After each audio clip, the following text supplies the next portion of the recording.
I remember this one time JR kissed me in a shopping mall. I didn't think he would, and I said to him, if you loved me, you would kiss me right now.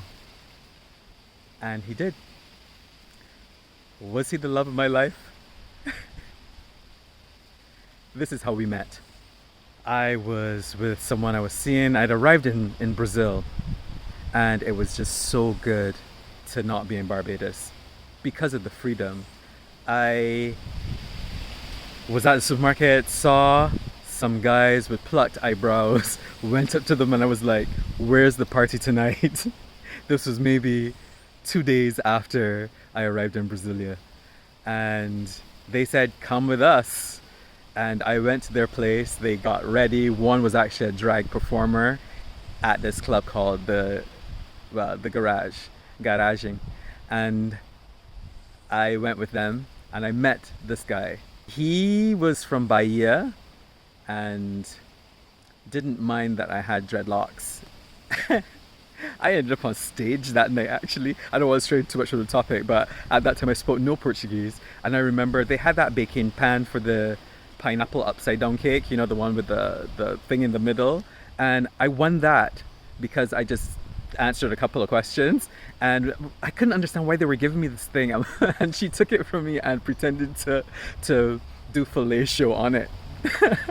The crowd loved it though. And he then sent someone to speak to me, which is something that I don't really like. I think you gotta be brave enough to do it yourself. And I didn't want to be with anyone. I just wanted to have fun because I'd come from Barbados and there are no safe spaces and it's so repressed. And I just want to have fun. But it was difficult for me to say no, and I ended up in a relationship with him. And at this bar in the park, the city park, Parque da Cidade, I lived really close to this park, and we were at this bar called Barulho. And JR came up to the table. I think he heard me speaking English. Anyway, he came over super confident. I was very attracted to him immediately. He's a handsome guy. His English is amazing. He went to a British school in Peru, and he had it, man. He had my attention. And of course my guy was really jealous, and we maybe fought over that because I wasn't as into him. I really wasn't. I felt like I didn't even want to be in a relationship. And then we were having issues because of communication. He was one of these people who will tell you that nothing's wrong when obviously something's wrong. And when people do that to me, I take them at their word. And so then it makes the situation worse because they expect you to be telepathic. And yeah, horrible. Anyway, JR was also seeing someone at the time. But this guy used to treat him like shit. And so I didn't really respect that at all. I didn't care that he was in a relationship because of this. At least this is how I justified it to myself.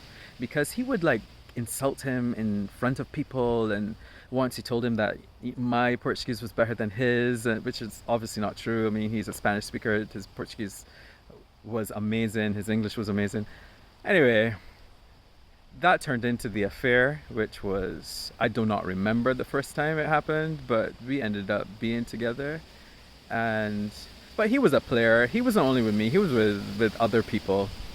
But somebody who gave you attention, man. When you were with him, you felt like you were the only person in the world. Like, he focused on you. He would do things like leave messages for me. If I was upset with him, I'd blank him and I'd come home to messages, where are you? I miss you. That sort of love bombing bullshit that I'm now aware of that I wasn't back then. Traveling together. JR traveled to look for work and I joined him. We traveled to Curitiba, Florianopolis. I remember spending days in a hotel room in Curitiba because it was cold at the time and it was great weather for cuddling. with the curtains drawn and ordering room service. And I remember him standing up for me when I wasn't allowed in a club in Florianopolis, and they didn't say why. I had dreadlocks at the time, and I used to get stopped by the police all the time because of my dreadlocks. And we traveled. I remember being on the bus with him and him falling asleep and putting his head on my shoulder,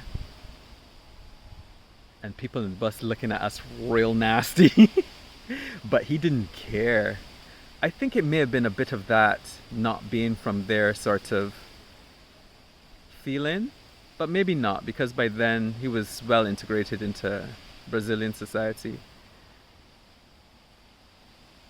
I enjoyed so much being with him though and traveling around. Once we went to, I think it was a satellite city, Recanto das Emas, and that's when I told him in a shopping mall, if you loved me, you would kiss me. And I didn't expect him to, and he did, in front of everyone. And people were a bit surprised because, well, at that time, you didn't really see public displays of affection between men. Nowadays, it's probably more common in Brazil. The midnight phone booth. When he first started to travel, I would call him on this phone booth that was a few minutes away from where I rented a room. At midnight, we discovered it stopped charging.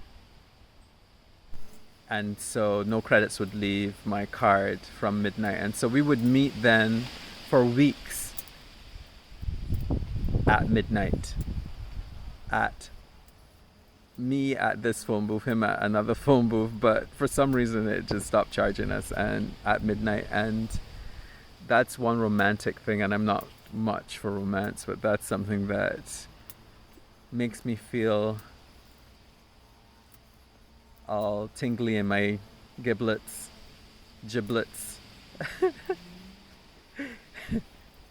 Same apartment buildings, different apartments. Because I liked my freedom, I thought it best that we live in the same apartment building but in separate apartments, so that when I'd had enough of him, I could just be in my own space, and vice versa. Polyamory. Jer was extremely sexual. At that point in time, I was having the most sex that I've ever had in my life. And I was also thinking a lot about how sex can be separated from love. And as a result, I thought it would be a good idea for him to have sex with other people. to help fill this need he had, this desire for sex that I didn't have. My sex drive wasn't as intense as his. And that led to threesomes. And I was also very much into Anne Rice at the time, the Vampire Chronicles. And so it was very vampire-esque to go out. We would go to Cat's Bar, for example. I remember we met a medical student there. He was wearing a camouflage jacket, and we had fun seducing people. I think I invited him over to the table, and they'd either be more attracted to JR or me, right? And we took him to the motel. The motel was the place to go. Sometimes we'd sneak guys in the trunk of the car. But yeah, this guy was so into JR that upon penetration, he ejaculated. Yeah, amazing. Amazingly hot. JR was very good at seduction as well. So I was a fetish, dreadlocks. So there were guys who were very much into me. But we had our rules. We knew that if there wasn't an equal treatment going on, that it had to end. And all I had to do was to look at Jera and he would know, okay, this isn't working.